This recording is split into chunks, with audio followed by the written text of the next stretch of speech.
Hey friends, welcome back to the channel. If you're new here, my name is Byron and I'm a traffic engineer based in the US. Today I'm going to discuss my new bike and share my first ride with you. In case you missed my previous video when I discussed why I chose to buy a new bike, I can proudly say that I finally took the step forward in buying one. So today I'm going to talk about the new bike I bought, some first impressions, and why cycling is so fun. The bike I chose to go with is the Giant Escape 2 disc. It's a bike that is in the comfort hybrid category. It can do some light off-pavement riding, but is mainly geared for paved roads and trails. The disc brakes will be in help in wet weather, and the puncture-resistant 38C tires will help deal with some light gravel if encountered. On my first ride, I'm choosing a 5-mile stretch of an off-street trail with some great views of the San Francisco Bay. The Alameda Creek Trail is a wonderful trail for beginners and is highly recommended if you are just starting out. The only major thing that you need to know is that one side of the creek is mostly gravel, while on the other side of the creek, the side I will be riding on is paved. So after getting all my gear on and testing out the GoPro will take acceptable footage, I'm on my way to enter the trail. It's a nice, sunny, beautiful spring day. Apologies for the bumpiness of the video. I will need to check to make sure my GoPro and helmet is properly tightened. These are some of the things you can't plan for, as my test ride on pavement looked okay to begin with, but as soon as I entered the trail it made the video more bumpier than expected. If anyone has any tips on the best way to use a GoPro for cycling vlogs, please let me know in the comments below. As a beginner, I recommend to have these things on your first casual bike ride. A helmet for safety purposes, a bell. You can attach these on your handlebars and they are extremely useful for letting people know you're behind them. Bike shorts. These shorts have increased padding and greatly help in preventing discomfort from sitting on a bike saddle, and a snack and hydration. The equipment, along with all the other equipment I had on me with this ride, will be listed below in the description with links. The bell is immediately handy as this multi-use trail has a lot of traffic, especially on the weekends.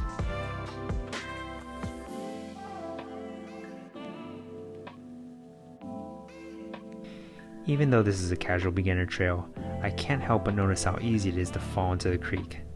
As a cyclist, the margin of error can be small, and even one moment of inattention or clumsiness can send a rider over the edge and down into the creek.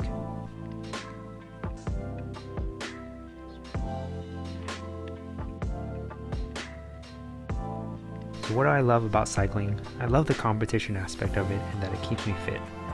Not of competing against others, but of competing against yourself. It's almost similar to running. It's a lot more enjoyable. When you run, you can't really cover long distances in short time. It's really taxing on your body. Consider walking and running to be on one side of the spectrum, or riding cars on the other side of the spectrum. In a car, you can go for very long distances, but you aren't really pushing your cardio. What's great about cycling is it sits in the middle of these two extremes, allowing me to push myself and get some exercise, while enjoying the outdoors and covering a decent amount of distance in short time.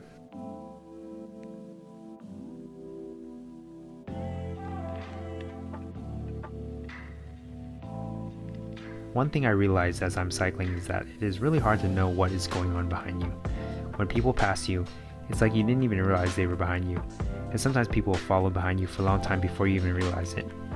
Turning my head around to check is not as easy as it seems, as my neck feels stiff in this posture, and when I turn my head it tends to affect my steering.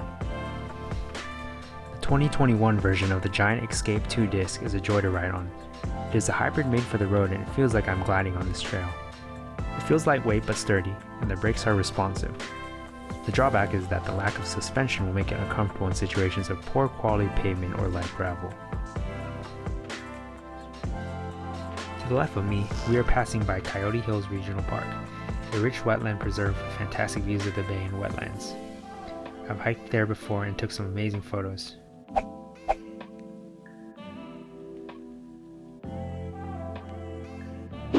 The history of this area is very interesting. The regional park is an area where the Tuibon Indians once lived, a part of the Ohlone tribes that inhabited the area thousands of years ago.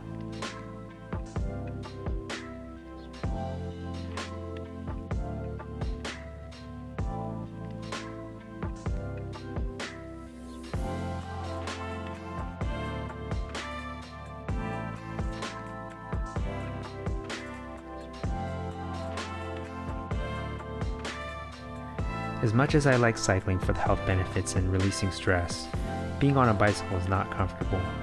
The discomfort on the bottom still becomes significant even with bike shorts, and the posture I'm in while cycling doesn't feel natural. Even though I'm getting exercise on this bike, we tend to sit too much as human beings. It's not a big deal on a short ride, but as a traffic engineer, I like to understand these things because it gives me a better perspective on why people may choose certain transportation modes over others.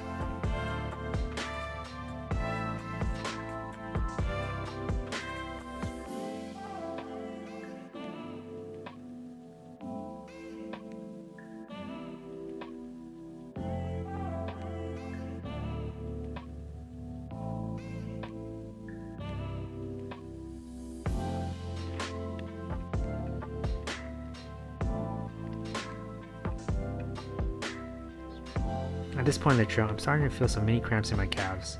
I'm not surprised since I've not cycled in a while. Luckily, I packed a great tasting sports drink and I'm nearing the end point of the trail. The trail ends at a serene vista point looking out to the bay. There's some picnic tables. I'm going to rest a little and stretch out my calves and legs in preparation for the ride back. Hey everyone, this is Byron. Thanks for riding with me on my first trip with my new bike. If you like this content, be sure to like and subscribe to see more of it in the future. Happy cycling!